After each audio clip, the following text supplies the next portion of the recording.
Boa tarde, pessoal. Conforme está no título, tenho que vender a chácara para dividir com herdeiros, né? Eu fui nos advogados, pessoal, e eles me passaram a seguinte informação, que eu vou passar para vocês 11 itens que eu achei assim super importante esclarecer, que eu também não sabia, porque minha profissão é agropecuária, né? Sou técnica em agropecuária, não sou advogada, mas eu tive que consultar alguns advogados, tá? E foi essa a informação que o meu advogado me passou. Então, bora pro vídeo. Está armando chuva, pessoal, não sei se vai dar para gravar o vídeo todinho, são 11 itens, mas eu espero que dê. Se não der, eu termino lá dentro, mas eu gostaria de gravar esse vídeo do lado de fora. Mas eu vou estar mostrando a chácara para não ficar entediante, tá? Então, se o marido, né, ou a esposa morre, ou o companheiro morrer, eu tenho que vender para dividir a herança com os filhos, mesmo que seja filhos de outro matrimônio, que seja de uma união estável, eu tenho que dividir, ou que seja de outro casamento, ou que seja de uma união estável, ou que apenas meu esposo tenha registrado, mas não ter sido casado com a mãe deles, nem vivido com ela em união estável, ou seja, amigado, né? Vamos lá.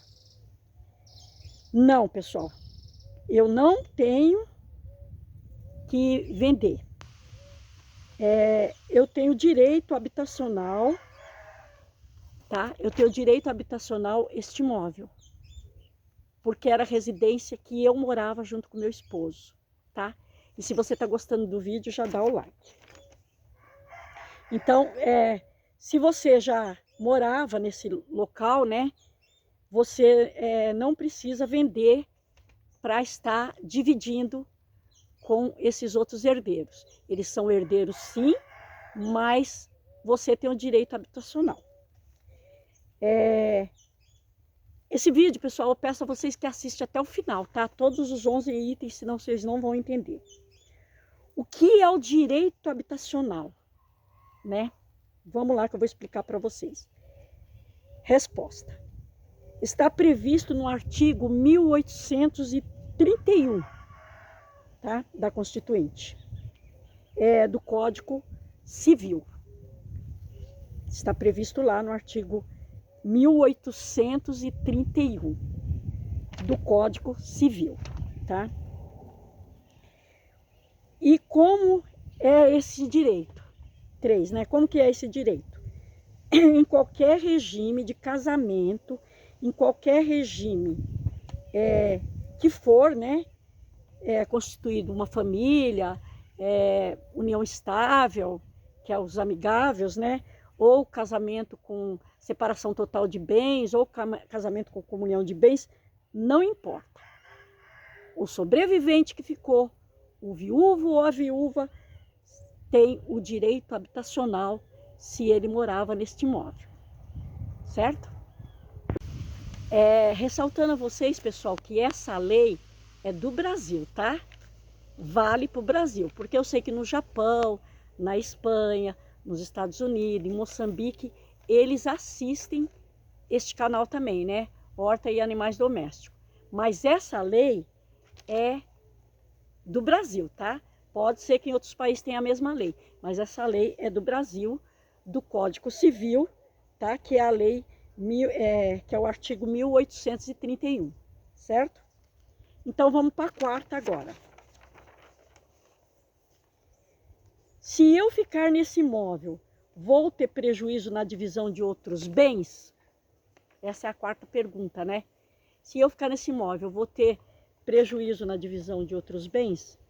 Não, pessoal, não vou ter. A viúva ou viúvo sobrevivente não vai ter prejuízo na divisão dos bens. Será dividido normalmente os outros bens. Então, se eu ficar neste imóvel, vou ter prejuízo com a divisão de outros bens? Não, pessoal. Os outros bens serão divididos normalmente. Vamos supor, se meu esposo e eu, nós tínhamos 2 casas, a outra casa que eu não moro pode ser vendida e dividida. No caso, 50% para mim 50% para os filhos dele, seria assim, tá? Mas eu só tenho essa. No caso, o meu carro, né? Se ele fosse do nome do meu esposo ou do meu, também seria dividido, vendido normalmente e dividido. Porém, meu carro não está nem no meu nome, nem no nome do meu esposo. Portanto, não entra na divisão de bens, porque nem é meu e nem é dele, tá? Está num outro nome, não está no meu nome e nem no nome dele. Então, não é dividido. Mas se fosse no nome dele, seria vendido e dividido normalmente. Eu teria minha parte normalmente, mesmo ficando com o direito de morar aqui na minha casa, né? Direito habitacional, até a minha morte. Isso mesmo, até a minha morte, totalmente, direito totalmente meu. Vamos para a quarta. Se a viúva ou o viúvo for casado e não tiver filhos com o finado, e nem tiver uma união estável, ou tiver uma união estável, tem o direito de ficar nesse imóvel, nessa chácara, casa ou apartamento? Essa é a quarta pergunta. Sim. Se era a casa que eles moravam, no momento que o seu esposo ou a sua esposa morreu, que nem no meu caso, era a casa que eu morava, era aqui, com o meu esposo. Então, eu tenho o direito de ficar aqui, tá? Se fosse um apartamento, uma fazenda, um sítio, no caso é uma chácara, né? Uma casa, a mesma coisa, eu teria direito de morar, o direito seria unicamente do viúvo ou da viúva, tá, pessoal? Esse direito vale para os dois. Quinta, se ser o único, precisa ser o único bem, né? Precisa ser o único bem? Essa é a pergunta. Não, não precisa ser o único bem. Basta ser, como eu já falei, onde vocês moravam, né? Onde o casal morava quando um dos dois faleceu, tá? Mesmo que você não era casado, mesmo que você não tinha 5 anos de casado com ele, mesmo que você não tinha nenhum filho, mesmo que você fosse só amigado, mesmo que você não tivesse conta de banco, nada em seu nome, não interessa. Você morava ali, vamos supor, você se amigou com a pessoa um ano e a pessoa faleceu. Você tem o direito habitacional. Ninguém pode te tirar dali. É dos filhos? É dos filhos. Mas a esposa ou o esposo tem o direito de moradia, certo? Se os filhos têm direito de cobrar aluguel? Essa é a pergunta sexta, né? Se os filhos têm direito de cobrar aluguel. Porque no caso de separação, hoje nós sabemos que quando uma pessoa se separa, se não concordar de vender o único imóvel que tem que pagar o aluguel, né? A esposa tem que pagar o aluguel para o marido, ou o marido tem que pagar o aluguel para a esposa. Mas no caso de falecimento, não. Não importa ser velho, não importa se o esposo tinha 80 anos, a esposa tinha 20, não importa, ou a companheira, não tem que pagar aluguel, porque é um direito constitucional que não tem nenhuma condição. Você não pode falar assim, não, mas nessa condição ele não pode morar aqui, ou ela não pode morar aqui. Não, não existe nenhuma condição. Ele tem o direito de morar, ou ela, naquele local, até a morte e ponto. E acabou. É simples assim? Não tem que pagar aluguel não, tá? E vamos continuar para vocês entenderem as outras perguntas que vocês já estão fazendo aí. Como, por exemplo, e quando vender e tal? Não pode vender nunca? Vamos continuar. Então, sétimo. Se os filhos não têm onde morar? Essa pergunta também é boa, né? Vamos supor que tem lá o filho, coitadinho, que não tem condições nenhuma. E a viúva, nossa, a viúva tem condições. A viúva recebe lá uma pensão, ficou com uma pensão do marido, né? No caso eu não fiquei com nada, porque meu marido só tinha o LOAS. Mas vamos supor que o marido deixou uma pensão boa, deixou lá 15, 10 mil reais. Então, e o filho não tem nem onde morar? Então ele tem direito, né? Não, pessoal, não tem. Tem nada a ver uma coisa com a outra. Por mais que ela tenha condição, ela tem direito de permanecer na residência, tá? Ela tem direito e quanto o filho, problema dele. Problema dele mesmo. É assim, pessoal, ele não tem direito na residência que você mora, a viúva ou viúvo, tá? Ah, mas e se ele não tem aonde morar, de jeito nenhum, se ele provou que não tem onde morar, tá desempregado, tem filho pequeno? Olha, o advogado chegou até a ser cruel, ele falou assim, ele que vai morar debaixo da ponte, mas direito na sua propriedade ele não tem, né? Eu achei até assim, né? Grosseiro, mas foi isso que eu ouvi, tá? Eu posso alugar esse imóvel? Agora é a viúva ou o viúvo que pergunta. Eu posso alugar esse imóvel? Não. Você não pode alugar.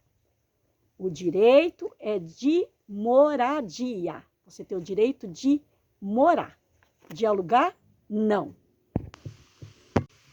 Agora vamos para o 9º. Eu posso vender esse imóvel? Tá, eu morei aqui 10 anos, 15 anos, agora não quero mais morar aqui. Quero vender. Posso? Pode. Pode. Você pode vender. Só que quando você vender, você vai fazer a partilha normal. 50% no caso, quando eu for vender, 50% para mim, 50% para os meus enteados, né? Que seriam meus enteados, que não são, porque eu não criei nenhum. Quando eu me casei, meu esposo, eles já eram todos maiores de idade, tinha um que ainda era menor de idade, mas morava com a mãe. Então, não tem nada a ver, né? Não são meus enteados, porque eu não criei. Eu considero assim. Mas a lei considera que é enteado. Então, eu teria que dividir com os filhos dele quando eu vender. Quando eu decidir vender. Mas essa decisão é minha. É do viúvo. É da viúva. Ninguém pode obrigar. Não existe isso, tá? E também não vai ficar com prejuízo. Ter que pagar o aluguel dos 10, 20 anos que eu morei aqui. Não. Não tem que pagar nada. Vai ser vendido, vai ser dividido normalmente, certo? Pois é um direito que eu tenho, então, de morar. Então, eu não devo nada para os herdeiros. Estou na minha casa, normal. Não devo nada. Como se ele estivesse vivo. Posso morar aqui o tempo que eu quiser. E por último, pessoal, o 11. O viúvo ou a viúva precisa ajuizar esse direito habitacional? Essa é uma pergunta bastante interessante também. Eu preciso ir num juiz, eu preciso procurar um profissional, um advogado, para lavrar esse direito, para fazer um documento para me ter esse direito? Preciso contratar um profissional? Não. Não precisa. O advogado falou para mim, não precisa. A senhora não tem que fazer nada. Porque é um direito automático. Automático.